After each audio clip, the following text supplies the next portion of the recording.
Print, email, Facebook, Twitter. More: accused killer disposed of wife's body in Gold Coast Seaway. According to prison informant, a police statement has revealed that prison informant Peter Foster claims accused murderer John Chardon told him he weighted down and disposed of Novi Chardon's body in the Gold Coast Seaway. Mr. Chardon is facing a committal hearing in the Brisbane Magistrates Court, charged with the alleged murder of his 34-year-old wife Novi. The mother of two disappeared from her Upper Coomera home on Queensland's Gold Coast in 2013, and her remains have never been found. During the hearing, Foster told the court Mr. Chardon had told him he shot his wife using a handgun with a makeshift silencer. Foster's police statement: he said Mr. Chardon told him he then dumped the body in the Seaway. According to Foster's police statement, John told me that he put Novi in the Seaway after 8 p.m. when the tide was running out to sea until midnight. John then said, "I weighted her with moderate weight so she would go under." John then said, "She would have shot out of the Seaway like a torpedo." The court had heard Foster, a convicted con man, shared a prison cell with Mr. Chardon, who was in jail at the time for other matters, for 6 weeks in 2015. Foster claimed he acted as a police informant to get a confession. Shot her in the back of the head. Foster told the court Mr. Chardon had a meltdown one night, began crying and confessed to killing his wife. He mentioned about a plastic 1-litre soft drink bottle that he used to make a silencer. Foster told the hearing, he used words to the effect of "a silencer turns a bang into a pop." He, Mr. Chardon, told me he shot her, Novi, in the back of the head. Foster told the court Mr. Chardon told him that he had worn disposable overalls during the killing so there would be no forensic evidence.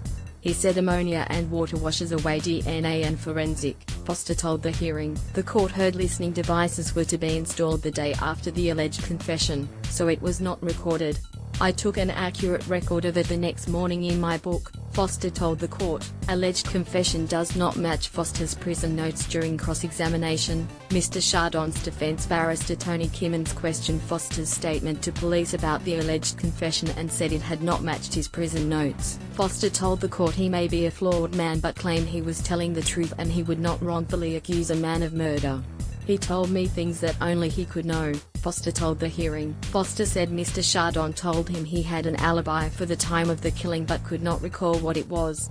He, Mr. Chardon, spoke of Novi as though she was the devil, a horrible mother, a loose woman, a money grabber. He never said a kind word about her, Foster said. Last sightings of Novi Chardon were seen on security footage paying for fuel at a Coomera service station the night she vanished, on February 6, 2013, and was also seen at her home in Upper Coomera later that night. Her car was found near a train station in a nearby suburb 5 days later. There have been several searches for the body of Miss Chardon, who is originally from Indonesia. A property at Mount Nathan in the Gold Coast hinterland was excavated in 2014 where they found parts of a white ute, a model seen near Miss Chardon's abandoned car. In January, a 3.6-hectare property in Advancetown in the Gold Coast hinterland was then searched by 50 state emergency service volunteers, including a home and dam, for Ms. Chardon's remains. Foster is currently being held in a New South Wales prison on unrelated charges but was ordered to appear in person for the committal hearing in Brisbane. His decades-long list of criminal activity includes convictions for fraud over weight loss scams, money laundering and breaching court orders.